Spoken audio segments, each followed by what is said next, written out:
அனைவருக்கும் வணக்கம். நம்ம சேனலில் ஏற்கனவே அனைத்து தலைமுடி சார்ந்த பிரச்சனைகளுக்கும் ஒரு நல்ல தீர்வை கொடுக்கக்கூடிய homemade herbal hair oil video போட்டிருக்கோம். இந்த வீடியோவை நீங்கள் முழுசாக பார்க்கணும் அப்படின்னு நினச்சிங்கன்னா கீழே டிஸ்கிரிப்ஷன் பாக்ஸில் லிங்க் கொடுத்துருக்கேன். அந்த லிங்க்கை செக் பண்ணி பாருங்கள்.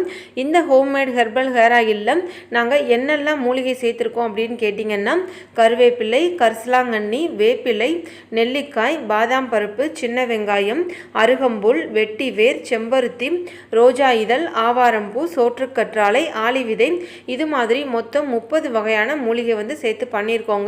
இந்த ஹோம்மேட் ஹெர்பல் ஹேர் ஆயில் உங்களுக்கு யாருக்கும் வேணும்னா எங்களை இதில் கொடுத்துருக்கிற நம்பருக்கு கான்டாக்ட் பண்ணி வாங்கிக்கோங்க.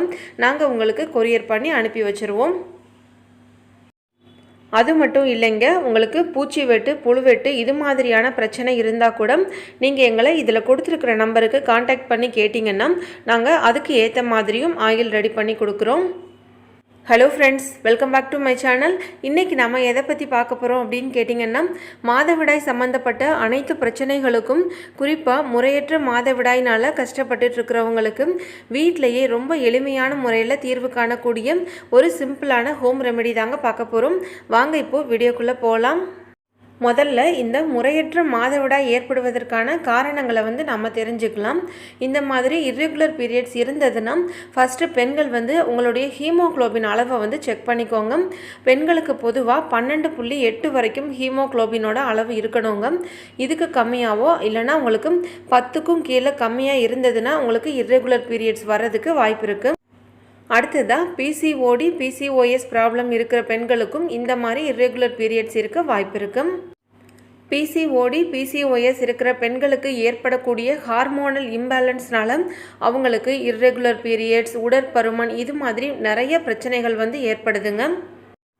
இந்த முறையற்ற மாதவிடாய் பிரச்சனையை முழுமையாக சரி செய்யணுன்னா அவங்களுடைய ஹீமோக்ளோபினுடைய அளவு, பிசிஓடி, பிசிஓஎஸ் பிரச்சனையினால் ஏற்படக்கூடிய ஹார்மோனல் இம்பேலன்ஸ் மற்றும் உடற்பருமன் இது எல்லாத்தையுமே சரி பண்ணும்போது தான் அவங்களால இந்த முறையற்ற மாதவிடாயை முழுமையாக சரி செய்ய முடியுங்க. இந்த முறையற்ற மாதவிடாயை சரி பண்ணுறதுக்கு நமக்கு முதல்ல தேவைப்படக்கூடிய ஒரு பொருள் சதக்குப்பை. இது எல்லா நாட்டு மருந்து கடைகள்லையுமே கிடைக்குங்க. இந்த சதக்குப்பை பெண்களுடைய கர்ப்பப்பையை பாதுகாக்க கடவுள் கொடுத்த ஒரு அற்புதமான மூலிகை அப்படின்னே சொல்லலாம். இந்த சதக்குப்பை இயற்கையான முறையில் ஹார்மோன் இம்பேலன்ஸை சரி பண்ணி உங்களுடைய முறையற்ற மாதவிடாய் பிரச்சனையை சரி பண்ணி கொடுக்கும்.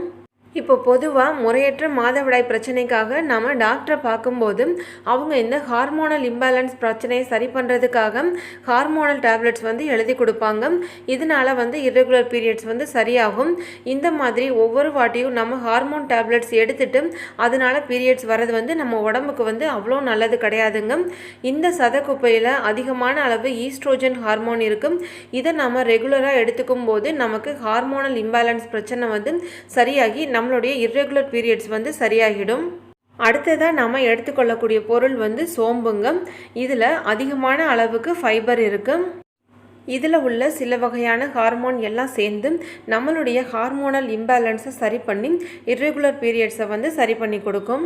இப்போது இது ரெண்டையும் யூஸ் பண்ணி நம்ம ஒரு கஷாயம் எப்படி ரெடி பண்ணுறது அப்படின்னு பார்க்கலாம். இதுக்காக முதல்ல இன்றைக்கி நான் ஒரு 50 கிராம் அளவுக்கு சதக்குப்பை எடுத்திருக்கேங்க. இதை லோ ஃப்ளேம்லேயே வச்சுட்டு லைட்டாக சூடாகிற வரைக்கும் வறுத்துக்கோங்க. ரொம்ப நேரம் சூடு பண்ணணும் அப்படின்னு அவசியம் இல்லைங்க. கொஞ்சம் லைட்டாக நீங்கள் சூடு பண்ணாலே போதும். 50 கிராம் அளவுக்கு சதக்குப்பை எடுத்துக்கிட்டிங்கன்னா நீங்கள் 25 கிராம் அளவுக்கு சோம்பு எடுத்துக்கோங்க. இது ரெண்டையுமே லைட்டாக சூடாகிற வரைக்கும் வறுத்துட்டு நல்லா பவுடர் பண்ணி எடுத்துக்கலாம். சதக்குப்பை 1 பங்கு எடுத்திங்கன்னா சோம்பு 1/2 பங்கு எடுத்துக்கோங்க. இதுதான் அளவு. ரெண்டையும் வறுத்துட்டு ஒரு பிளேட்டில் வச்சு ஆற வச்சுருக்கேங்க. இது நல்லா ஆறினதுக்கப்புறமா மிக்சர் ஜாரில் சேர்த்து நல்லா பவுடரை அரைச்சி எடுத்துக்கலாம். இப்போ பாருங்கள், இந்த அளவுக்கு நல்லா நைஸாக அரைச்சி எடுத்துக்கோங்க.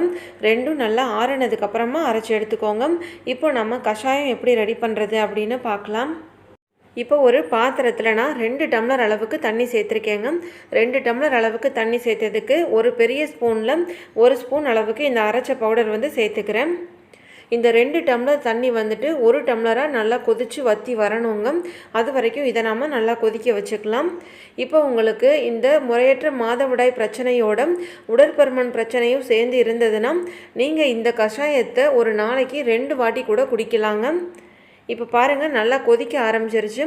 இப்போ நீங்கள் ஸ்டவ்வை லோ ஃப்ளேமில் வச்சுருங்க. ஒரு 5 நிமிஷத்துக்கு நல்லா கொதிச்சு வரட்டும். இப்போ பாருங்கள் இது நல்லா கொதிச்சு 1 டம்ளர் அளவுக்கு வற்றி வந்துருச்சு. இப்போ இதை நம்ம ஃபில்டர் பண்ணிக்கலாம்.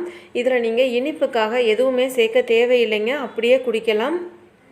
முறையற்ற மாதவிடாய் பிரச்சனை மட்டும் இருந்ததுன்னா ஒரு நாளைக்கு 1 ஸ்பூன் அளவு மட்டும் சேர்த்து இந்த மாதிரி கொதிக்க வச்சு குடிச்சுக்கோங்க. உடற்பருமன் பிரச்சனையும் இருந்ததுன்னா நீங்கள் ஒரு நாளைக்கு 2 வாட்டி கூட இதை குடிக்கலாம். இந்த கஷாயத்தை முறையற்ற மாதவிடாய் பிரச்சனை இருக்கிற பெண்கள் மட்டும் இல்லை, மாதவிடாய் சம்மந்தப்பட்ட அனைத்து பிரச்சனைகளுக்குமே இந்த கஷாயத்தை நீங்கள் எடுத்துக்கலாம். தொடர்ச்சியாக கண்டிப்பாக ஒரு 3 மாதமாவது இதை நீங்கள் கண்டிப்பாக எடுத்துக்கோங்க. இந்த கஷாயத்தை எப்போ குடிக்கணும் அப்படின்னு கேட்டிங்கன்னா, காலையில் எழுந்த உடனே வெறும் வயிற்றில் குடிங்க.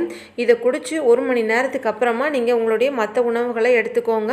அதே மாதிரி 2 டைம் குடிக்கணும் அப்படின்னு இருக்கிறவங்க வந்துட்டு நைட்டு தூங்கும்போது இன்னொரு வாட்டி குடிக்கலாம், இல்லைனா சாயந்தர நேரத்தில் 1 கப் குடிச்சுக்கோங்க. அடுத்ததாக இந்த பிசிஓடி ப்ராப்ளம் இருக்கிற பெண்கள் வந்துட்டு இந்த ட்ரிங்கை எடுத்துக்கிறதோட மட்டும் இல்லைங்க, அவங்களுடைய உணவு முறையிலையும் மாற்றம் ஏற்படுத்தணும். அப்போ தான் அவங்களுடைய ஹார்மோனல் இம்பேலன்ஸும் சரியாகி முறையற்ற மாதவிடாயும் சரியாகும்.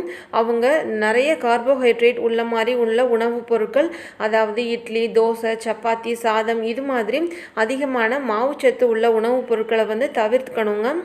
அதிகமான அளவு அவங்களுடைய உணவில் பழங்கள் மற்றும் காய்கறிகளை சேர்த்துக்கிட்டு ஆயில் ஃபுட், ஹோட்டலில் செய்யப்படக்கூடிய இந்த உணவுப் பொருட்கள் எல்லாத்தையும் தவிர்த்திடணும். அது மட்டும் இல்லை, கண்டிப்பாக அவங்க ஏதாவது ஒரு எக்ஸசைஸ் பண்ணணுங்க. குறைஞ்சது ஒரு நாளைக்கு 30 நிமிஷம் அவங்களால என்ன எக்ஸசைஸ் பண்ண முடியுதோ அதையும் கண்டிப்பாக ஃபாலோ பண்ணிட்டு வரணும். இந்த முறையற்ற மாதவிடாய் பிரச்சனையை சரி பண்ணுறதுக்கு இந்த ஒரு 4 பாயிண்ட்ஸை மட்டும் நீங்கள் ஞாபகம் வச்சுக்கிட்டிங்கன்னா உங்களால் இதை ஃபுல்லாக க்யூர் பண்ணிட முடியும். முதல்ல உங்களுடைய ஹீமோக்ளோபின் அளவு எவ்வளோ இருக்குது அப்படின்னு தெரிஞ்சுட்டு அதை அதிகரிக்கக்கூடிய உணவை அதிகமாக சேர்த்துக்கோங்க. ரெண்டாவது, உங்களுடைய உணவில் அதிகமான மாவுச்சத்து உள்ள உணவுப் பொருட்களை தவிர்த்துட்டு அதிகமான பழங்கள், காய்கறிகளை சேர்த்துக்கோங்க. மூணாவதாக, கண்டிப்பாக ஏதாவது ஒரு எக்ஸசைஸ் உங்களால் என்ன முடியுதோ அதை ஒரு 30 நிமிஷத்துக்காவது பண்ணுங்க. நாலாவதாக, இந்த ட்ரிங்கையும் நீங்கள் ரெகுலராக ஒரு நாளைக்கு 1 வாட்டியாவது ஒரு 3 மாதத்துக்கு தொடர்ச்சியாக குடிச்சிட்டு வாங்க. உடற்பருமன் இருக்கிற பெண்கள் ஒரு நாளைக்கு 2 வாட்டி இதை நீங்கள் எடுத்துக்கோங்க. அவ்வளோதாங்க. இதையெல்லாம் நீங்கள் ஃபாலோ பண்ணி பார்த்துட்டு உங்களுடைய முறையற்ற மாதவிடாய் பிரச்சனை சரியாயிடுச்சா அப்படின்னு சொல்லி எனக்கு உங்களுடைய கமெண்ட்ஸ் எனக்கு சொல்லுங்கள். இந்த வீடியோ உங்களுக்கு யூஸ்ஃபுல்லாக இருக்கும் அப்படின்னு நினைக்கிறேன். இந்த வீடியோ உங்களுக்கு பிடிச்சிருந்தா மறக்காமல் சுஜா சமையல் சேனலை சப்ஸ்கிரைப் பண்ணி பக்கத்தில் உள்ள பெல் ஐக்கானையும் ப்ரெஸ் பண்ணிக்கோங்க. தேங்க்யூ.